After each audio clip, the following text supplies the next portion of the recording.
कभी सोचा है कि आज से कोई 1200 साल पहले भारत के चार कोनों को एक साथ जुड़ने वाला एक आध्यात्मिक नेटवर्क बनाया गया था?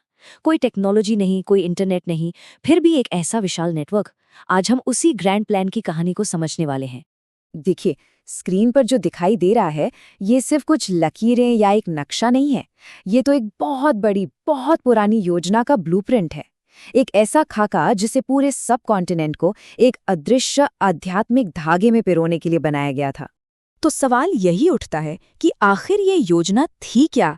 कैसे सिर्फ 4 जगहों के जरिए पूरे भारत को एक सांस्कृतिक और आध्यात्मिक पहचान देने का इतना बड़ा, इतना भव्य विचार हकीकत में बदला गया? चलिए इस रहस्य को परत दर परत खोलते हैं।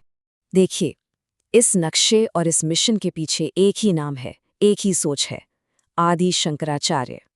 आइए सबसे पहले ये समझते हैं कि आखिर इस महान मिशन के पीछे का क्यों क्या था, वजह क्या थी। तो आदि शंकराचार्य सिर्फ एक दार्शनिक नहीं थे, वो एक तरह से एक रेवोल्यूशनरी विचारक थे। सोचिए, उस दौर में जब अलग अलग विचारधाराएं और मान्यताएं उभर रही थीं, उनका बस एक ही लक्ष्य था, भारत की प्राचीन ज्ञान परंपरा यानी सनातन धर्म की जड़ों को फिर से सींचना, उन्हें मजबूत करना और उसे पूरे देश में दोबारा स्थापित करना। तो क्यों तो अब थोड़ा बहुत साफ हो गया है। अब सवाल आता है कैसे? आखिर कैसे एक अकेले इंसान का विचार पूरे देश के नक्शे पर अपनी एक ऐसी छाप छोड़ गया जो आज तक नहीं मिटी? ये जो मठ बनाए गए ना, ये कोई अचानक लिया गया फैसला नहीं था। नहीं, ये एक सोची समझी, एक स्ट्रेटेजिक प्लेसमेंट थी। देश के चारों कोनों में ज्ञान के 4 मजबूत खंबे खड़े करने जैसी बात थी ये। और इस पूरी की पूरी ग्रैंड प्लानिंग का आधार था नंबर 4। 4 दिशाएं, 4 वेद और इन चारों की रक्षा के लिए 4 मठ। ये संख्या ही इस पूरे आध्यात्मिक नेटवर्क की बुनियाद बन गई। ये है वो 4 पवित्र जगह।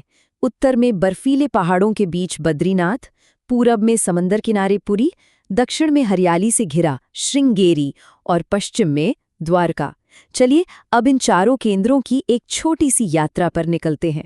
हमारी ये यात्रा उत्तर के बर्फीले पहाड़ों से शुरू होगी और फिर हम वहां से सीधे पूरब के सागर तट की ओर चलेंगे। देखते हैं कि ज्ञान के ये 2 बड़े गढ़ कहाँ और कैसे स्थापित हुए। तो हमारा पहला पड़ाव है देवभूमि, हिमालय की गोद में।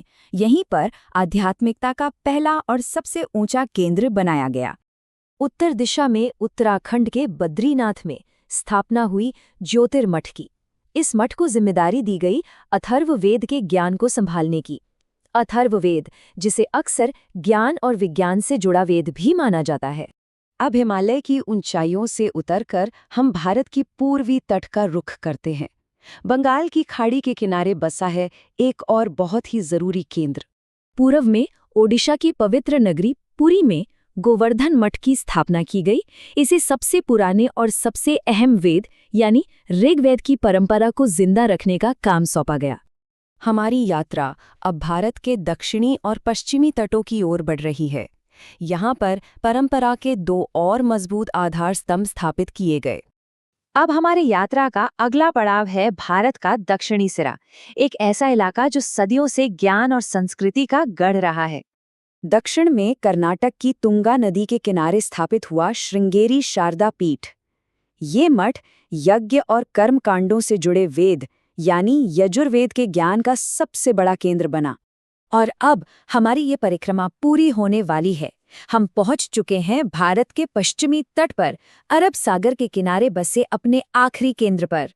पश्चिम में गुजरात की पावन नगरी द्वारका में शारदा मठ की स्थापना हुई।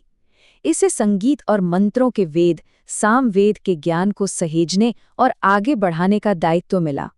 तो हमने चारों मठों की यात्रा तो पूरी कर ली, उत्तर, पूरब, दक्षिण, पश्चिम। लेकिन इन चारों अलग अलग जगहों को एक साथ जोड़ने वाला वो असली मकसद क्या था, वो धागा क्या था? दरअसल इन चारों मठों का एक ही साझा मिशन था, अद्वैत वेदांत के दर्शन को हर इंसान तक पहुंचाना, सनातन धर्म की परंपराओं को बचाए रखना और इन सब के जरिए एक ऐसे भारत का सपना देखना जो सांस्कृतिक और आध्यात्मिक रूप से एक हो, एकजुट हो। तो बात यह है कि ये सिर्फ 4 मठ नहीं थे, बल्कि ये एक महान विजन के 4 मजबूत स्तंभ थे।